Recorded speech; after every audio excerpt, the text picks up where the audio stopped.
Hi friend, आज मुझे बहुत दूर कम से कम 50 किलोमीटर दूर शुणिलु 100 आते बाट आम आसिलु देखिलु शुणिलु लोक मैंने कहते 16 बर गुंफा आम तो जान नु आम लोक पचारिक आसिलु एत बाट आसिलु पहुँची गलु से जगार आप देखिपे पहाड़ यहाँ केत बड़ पहाड़ देखते ये भितर 16 गुंफा आसे कहते आम जा किसी लोक अच्छा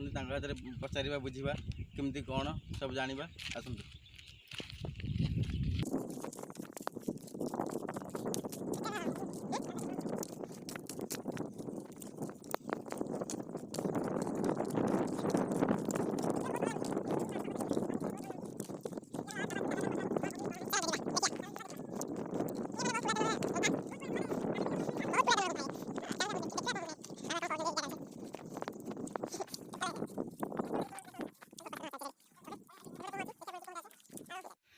देखते केमती जगह सब है भितरटा आम तो पहुँचलु बाबा भी अच्छा कथा हाँ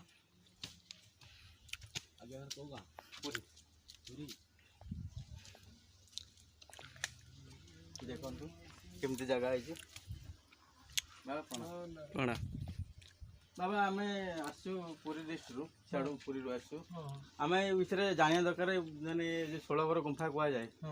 केमती कौन माने केते वर्ष रु केमती आम तो जान आम पिलार आपण माने जानि केते वर्ष रही ये तो आगुरु पूर्वतन रु ये पहाड़ रे पूरी बड़ दौड़ दुस्ता है आज्ञा चलो रास्ता घाट न थाए आज्ञा तापरे लोक आसंती यात्री एठे दर्शन करती नड़िया कजल भांगिकी एठुका फेरी जाती आज्ञा बहुत तीर्थ स्थान आज्ञा पूर्व भूमिकंप होकर पहाड़ ढली हनुमान आसिक ढाली नहीं कहीं पुरी जगन्नाथ को न जाकि ये दर्शन कर हनुमान आसिक पहाड़ भांगी देते चापड़ा चिन्ह अच्छी ए देख आत्री बहुत आसुँच अनुष्ठान कमी किए तो ना भक्त भगत घर फर सब खंडिया मंडिया रही रही ऋषि मैंने आगे पूर्वे तपस्या करुले बुझे कि ऋषि मैंने तपस्या करुले ऋषि मैंने कली आसिक कली जुग आसिक पहुँची जाइए से ऋषि मैंने सब कि कड़े कड़े गले आम निजे आगे रही पूजापूजी करुचु कमटा आम शुणा पाइलु आपणकर ये जो लास्ट को गोटे हनुमान कौन आंठू चिन्ह अच्छी हाँ चिन्ह कौन सत्य सत्य से जो पहाड़ हनुमान आगे भांगी थे आज्ञा से पहाड़ चिन्ह आंठू चिन्ह अच्छी पहाड़ चापड़ा चिन्ह अच्छी आज्ञा लोक विश्वास करेंगे से भगवान से चिन्ह गुड़ा देखिए जाइए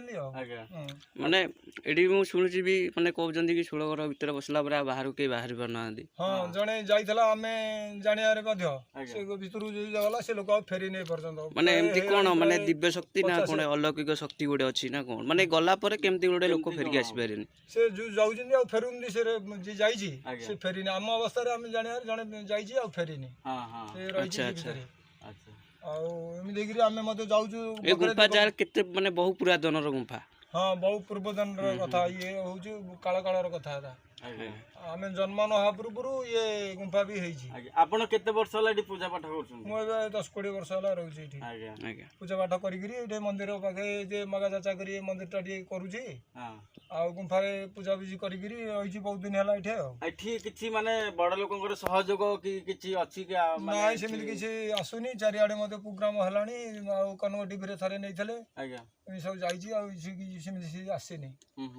आ आपण हलिया मते लोक आउछन्ती मते जाउछन्ती एमि किछि हेइनी तापे कोन भगवान कर आ भाई भी किछि प्रशासन के किछि माने किछि पदक किछि नै नांती ना सब किछि मिलनी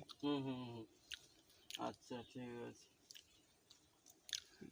माने पहाड़टा माने एमती आगुरु अछि ना एबे माने कोन नाइ गुरु ए पहाड़ मिंदर ए स्टाइल अछि एटा सी लाइन रे एटा गुंफाटा देखा छोड़ ये भीतर केते गभीर अछि हां 16 बखरा 16 बखरा माने भीतर 16 बखरा से पहाड़ भीतर गुंफा आइछि आज्ञा आज्ञा तापरे बखरा दी बखरा जागिरे पूजा पूजी करिकरी फेरी रे आसु आउ सियाडू को सेणी जाउनी तापरे जो लोक जाइथला से लोक तो फेरी नि आउ आज्ञा से जुडो आमे मध्य भय रे जाउनु से भीतर को आज्ञा नहीं हां आ एमि देखि सब रहिछि आगुरु बहुत यात्री मध्य आसुचंदी देखि जाउचंदी गुंफा आ तामे किछि सहयोग प्रशासन किछि सहयोग किछि सब नै ना दिना हां हां आ एमि देखि रहिछि आमे एमि दुख सुख करी चलैछु आ ଆଚ୍ଛା ଆପଣ ଯଦି ସେ ଭିତରକୁ ଆପଣ ଏକଲା ଯାଉଛନ୍ତି ନା ଆଉ କିଏ ଯାଉଛି ଆପଣଙ୍କ ସାଥିରେ? ହଁ ମୁଁ ଯାଉଛି ପୂଜାପୂଜି କରୁଛି ଆଜ୍ଞା। ତାପରେ ମୋତେ ସାଥିରେ କିଏ ଭୟ ଦେଖିବା ପାଇଁ ହେଲେ କହିଲେ ଆମେ ଯାଇକିରି ଟିକେ ଠିଆ ହଉଛୁ ଗୁମ୍ଫା ତ ମୁହଁରେ ସେ ମାନେ ଯାଇକି ଟିକେ ଦେଖୁଛନ୍ତି ଆଉ। ହଁ ହଁ ମାନେ ଏଇ ଏରିଆରେ ଆପଣ ଏକା ରହୁଛନ୍ତି ମାନେ କିଛିଟା ଡର ଭୟ? ହଁ ଏକା ଇଏ ତ ପାହାଡ଼ ଜାଗା ଆଜ୍ଞା। ଆଉ ନିଗମ ସ୍ଥାନ ଆଜ୍ଞା ଡର ଭୟର ସ୍ଥାନ ହୁଁ ହୁଁ କିନ୍ତୁ ଆମେ ରହିଲୁଣି ତ ଭଗବାନ ଇଏରେ ଆମକୁ ଆଉ ଭୟ ଶାନ୍ତି ନାହିଁ ଦେଖିକି ଆମେ ଅଛୁ ଆଉ। ଆଜ୍ଞା ଆଜ୍ଞା ହଁ ହଁ ମାନେ ଏଇ ରାସ୍ତାଟା ଏଇ ଭିତରେ ଯିବାକୁ ପଡୁଛି ନାଇଁ କି? ଆଜ୍ଞା ଏ ଭିତରୁ ଆଉ ପୂର୍ବେ ତ ଋଷିମାନେ ଗୁମ୍ଫାରେ ତପସ୍ୟା କରୁଥିଲେ। ଆଜ୍ଞା ହଁ ଆମେ ଶୁଣିଲୁ ଆପଣ ଯାଉ କହିଲେ ଠିକ କଥା କହିଲେ କିନ୍ତୁ ଆମେ ଶୁଣିଲୁ କିନ୍ତୁ ଆଗେ ମାନେ ତପସ୍ୟା ଯୋଉମାନେ କରୁଥିଲେ ଯୋଉ ଋଷିମୁନି ମାନେ ହଁ ଏଇ ଭିତରେ ରୁହନ୍ତି ଏ ଭିତରେ ରହିକି ତାଙ୍କେ ସେ ମାନେ ତପସ୍ୟା କରନ୍ତି ହଁ କିନ୍ତୁ ଏଇଟା ସତ୍ୟ କଥା। ହଁ ଏଇଟା ସତ୍ୟ କଥା ତପସ୍ୟା ଋଷିମାନେ କରୁଛନ୍ତି। ଏବେ ଯୋଉ ସବୁ ବିଭିନ୍ନ ପ୍ରକାର ମନ୍ଦିର ହେଲାଣି ଅଳେଶ୍ୱର ବଟେଶ୍ୱର ସ୍ୱପ୍ନେଶ୍ୱର ଆଜ୍ଞା ଏ ମନ୍ଦିର ତ ପୂର୍ବେ ନଥିଲା। ଆଜ୍ଞା ଋଷିମାନେ ମାନେ ସବୁ ରହିଥିଲେ ଆଗରୁ ଆଜ୍ଞା ଆଉ ଏବେ ସବୁ କଳିଆଗିରି ଯେତେବେଳେ ପହଞ୍ଚିଲା ସେମାନେ ସବୁ କୁଆଡ଼େ ଲୋପ ହେଲେ ଏବେ ସବୁ ମନ୍ଦିର ଘାଟ ସବୁ ଲୋକ ଇଏ ହେଲେଣି ଆଉ। ଆଚ୍ଛା ଏଠିକି ଦର୍ଶନ ପାଇଁ କିଛି ଭକ୍ତ ଆସନ୍ତି ନା ହଁ ନାଇଁ? ବହୁତ ଭକ୍ତ ଆସୁଛନ୍ତି କିନ୍ତୁ ରହିବା ପାଇଁ ଜାଗା ଟିକେ ଅସୁବିଧା ରହୁଛି ହଁ ହଁ ହଁ ଆଉ ବହୁତ ଭକ୍ତ ଯଦି ଆସୁଛନ୍ତି ଗୋଟେ ଯାଉଛନ୍ତି ଆଉ। ଓକେ ରହିବା ପାଇଁ ଗୋଟେ ଯଦି ସ୍ଥାନ କରିଦିଅନ୍ତେ ପ୍ରଶାସନ ତରଫରୁ କିଛିଟା ଯଦି ହେଲ୍ପ ହଁ, ମିଳନ୍ତା help ମିଳନ୍ତା ଟିକେ ତାହେଲେ ହଁ, ସରକାର ଆପଣ ତରଫରୁ ବହୁତ ଖୁସି ବି ହୁଅନ୍ତେ। ଖୁସି ବି ହୁଅନ୍ତେ ନାଇଁ? ହଁ ସରକାର ତରଫରୁ କିଛି ସାହାଯ୍ୟ ମିଳିଲା ହେଲେ ସବୁ ମାନେ ଆପଣ ଦେଖିପାରୁଥିବେ ଉପରେ କେମିତି ହେଇଛି ହଁ ମାନେ ଉପରେ ମାନେ ବହୁତ ବଡ ଗୁମ୍ଫା ଏ ମାନେ ଭିତରେ ଭିତରେ 16 ଘର ମାନେ ଯେମିତି 16 ବଖରା। କିନ୍ତୁ ମାନିବାକୁ ପଡିବ କିନ୍ତୁ ବାବାଙ୍କୁ ମାନିବାକୁ ପଡିବ। ଆଉ ବାବା ଏକୁଟିଆ ଯାଉଛନ୍ତି ଭିତରକୁ ଏକୁଟିଆ ବି ସେଇ କାମ ମାନେ ପୂଜା ପାଠ ଭଲ ମନ୍ଦ କରୁଛନ୍ତି ଦେଖିବୁ ବି ଆସିବୁ ଆମେ ତ ଯାଇପାରିବୁନୁ କିନ୍ତୁ ଆମର ସେଇ ମାନେ ଭାଗ୍ୟ ନାହିଁ ଯିବା ପାଇଁ ଭିତରକୁ କିନ୍ତୁ ବାବା ଭିତରେ ଯାଉଛନ୍ତି ଭଲ ଭଲ ପୂଜା କରିକି ଭଲ ମନ୍ଦ କରିକି ଆସୁଛନ୍ତି ଭିତରେ ଏକଲା କିନ୍ତୁ ମାନିବାକୁ ପଡେ ବାବାଙ୍କୁ ଏଇ କଥା ଗୋଟେ କଥା କିନ୍ତୁ ଏକଲା ଯାଇକି ସେ ଭିତରେ ପୂଜା କରିକି ଆସୁଛନ୍ତି। ଆଜ୍ଞା ଆଜ୍ଞା ହଁ ଦେଖିବ ମାନେ ପୁରା ଭୟଙ୍କର ଜାଗା ହଉଛି ବହୁତ ବହୁତ ବହୁତ ଭୟଙ୍କର ଜାଗା ଇଏ ବହୁତ ମତଲବ ବାବାଙ୍କୁ ମାନିବାକୁ ପଡିବ ବହୁତ ମାନିବାକୁ ପଡିବ କିନ୍ତୁ ଭିତରେ ଏକୁଟିଆ ପୂଜା କରୁଛନ୍ତି। ଆମେ ତ ଆମ ପରି 10ଟା ବି ଟଙ୍କା ଗଲେ ବି ଆମେ ଭିତରେ ଯାଇପାରିବାନି କିନ୍ତୁ ସେ ଆଗରୁ 20 ବର୍ଷ ହେଲା ସେ ପୂଜା ପାଠ କରିକି ଏଠୁ ଆସିଲେଣି କିନ୍ତୁ ଆମେ ତ ଯାଇପାରିବାନି କିନ୍ତୁ ଆମର ସେ ଭାଗ୍ୟ ନାହିଁ ସେ ଯୋଉ ଉପର ବାଲା ଆମେ ତ କଣ ଆମେ କିଛି ନୁହଁ ଗୋଟେ ସାଧାରଣ ମଣିଷ ଆମେ। ତାପରେ ଏଇଠି ବହୁତ ସୁବିଧାର କଥା ଅଛି କିନାଲ